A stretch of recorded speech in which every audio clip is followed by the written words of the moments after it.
Hi guys, welcome back. അഞ്ചാം പാതിരയ്ക്ക് ശേഷം Mithun manual Thomas direct ചെയ്യുന്ന ജയറാം നായകനായി വരുന്ന അബ്രഹാം ഓസ്ലർ ഇന്ന് റിലീസായി. സോ അതുകൊണ്ടാണല്ലോ ഞാൻ റിവ്യൂ പറയാനിരിക്കുന്നത്. സോ നമുക്ക് നേരെ സിനിമയിലേക്ക് പോകാം. സിനിമയുടെ ഫോർമാറ്റ് എന്ന് പറയുന്നത് നമ്മൾ സ്ഥിരം കണ്ടുവരുന്ന ടൈപ്പ് ഇൻവെസ്റ്റിഗേഷൻ ത്രില്ലർ ഫോർമാറ്റിലാണ് കഥ പോകുന്നത്. കാരണം ആ ഒരു ടൈപ്പ് ഫോർമാറ്റിലാണ് പോകുന്നത്. ഒരു പാസ്റ്റ് ട്രോമയിൽ ജീവിക്കുന്ന നായകൻ, പുള്ളിയുടെ ജീവിതത്തിലേക്കൊരു കേസ് വരുന്നു, പിന്നെ പുള്ളി അതിനെ അൺഫോൾഡ് ചെയ്യാൻ വേണ്ടി ഇങ്ങനെ ഇൻവെസ്റ്റിഗേറ്റ് ചെയ്ത് പോകുന്നു. അതൊക്കെയാണ് സിനിമയുടെ ഒരു ബേസിക് ത്രെഡ്. സോ ഈ സിനിമ എങ്ങനെ വ്യത്യസ്തമാക്കുന്നു, അല്ലെങ്കിൽ ഈ സിനിമ ഇത്ര ചർച്ച ചെയ്യുന്ന കാര്യം എന്താണെന്ന് വെച്ച് കഴിഞ്ഞാൽ, മിഥുൻ മാനുവൽ തോമസ് എന്ന് പറഞ്ഞ സംവിധായകനാണ്. കാരണം പുള്ളിയുടെ ഒരു ഇൻ്റർവ്യൂവിൽ ഒരു ആങ്കർ ചോദിക്കുന്നത് ഞാൻ കണ്ട്, അഞ്ചാം പാതിര പ്രതീക്ഷിക്കാവുന്ന പുള്ളി ചോദിക്കുന്നുണ്ട്. കാരണം അഞ്ചാം പാതിര എന്ന് പറയുന്നത് ഒരു മലയാളം സിനിമയിലെ വൺ ഓഫ് ദ ബെസ്റ്റ് ത്രില്ലറായിട്ടാണ് ഞാൻ കണ്ടിരിക്കുന്നത്. അതാണ് അഞ്ചാം പാതിര. സോ ആ സിനിമ എടുത്തൊരു സംവിധായകനിൽ നിന്ന് അതിൽ കുറഞ്ഞൊന്നും ആരും പ്രതീക്ഷിക്കത്തില്ല. അപ്പോൾ മിഥുൻ മാനുവൽ തോമസ് തിരിച്ച് പറയുന്നുണ്ട്, അഞ്ചാം പാതിര പോലെ ആയിരിക്കത്തില്ല. കാരണം അഞ്ചാം പാതിര ചെയ്യണമെങ്കിൽ എനിക്ക് ആറാം പാതിര എന്ന് പറഞ്ഞൊരു സിനിമ ഇറക്കിയാൽ പോരാ, അതുപോലെ ചെയ്യണമെങ്കിൽ.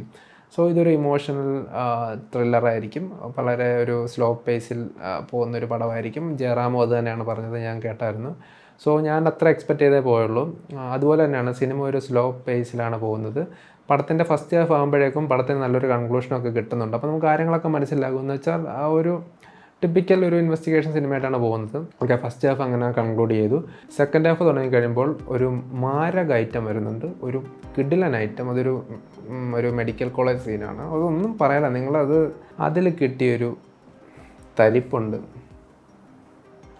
രോമാഞ്ചിഫിക്കേഷൻ മൂവ്മെൻറ്റ് അറ്റ് സ്പീക്ക് എന്ന് പറയും ഈ അടുത്ത് കണ്ടതിൽ. കാരണം അതുപോലത്തെ ഒരു ഐറ്റം ചെയ്ത് വെച്ചിട്ടുണ്ട് ഇതിൻ്റെ അകത്ത്. തിയേറ്ററിൽ പോയി എക്സ്പീരിയൻസ് ചെയ്യേണ്ട കാര്യമാണ്. കൊടുത്ത പൈസ മുതലാക്കാൻ ആ ഒറ്റ സീൻ മതി. എൻ്റെ രോമമൊക്കെ എണീറ്റ് ഞാനൊക്കെ ഒച്ചയിട്ട് ഞാൻ ഒന്നും പറയുന്നില്ല. ഒരു സർപ്രൈസാണ്, നിങ്ങൾ പോയി അനുഭവിക്കുക. ഓക്കെ, അത് ഞാൻ കൂടുതൽ പറഞ്ഞ സ്പോയിലറായി പോവും.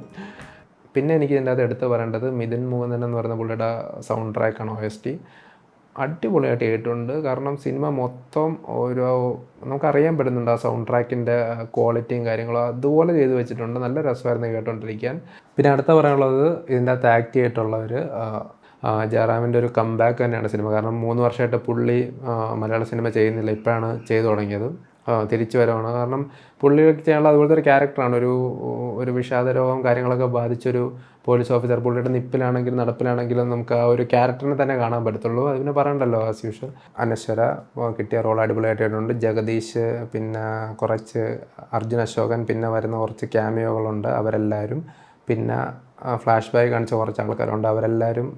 ആക്ടിങ് വൈസ് ബാക്കി എല്ലാ കാര്യങ്ങളിലും പടം അടിപൊളിയായിട്ട് ചെയ്തിട്ടുണ്ട്. ഒക്കെ അടിപൊളിയാണ്. പടം മൊത്തത്തിൽ എങ്ങനെ ഉണ്ടെന്ന് ചോദിച്ചു കഴിഞ്ഞാൽ ഒരു ഡീസൻറ്റ് വാച്ചബിൾ ത്രില്ലർ മൂവി. ഭയങ്കര അഞ്ചാം പാതിരായിട്ട് കമ്പയർ ചെയ്യേണ്ട ആവശ്യം പോലും. കാരണം ഇതൊരു പയ്യെ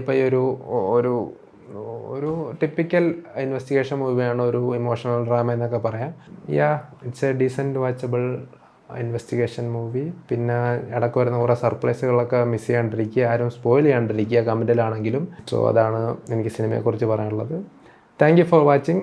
നിങ്ങൾ സിനിമ കണ്ടിട്ടുണ്ടെങ്കിൽ കമൻറ്റ് ചെയ്യുക സംഭവങ്ങൾ.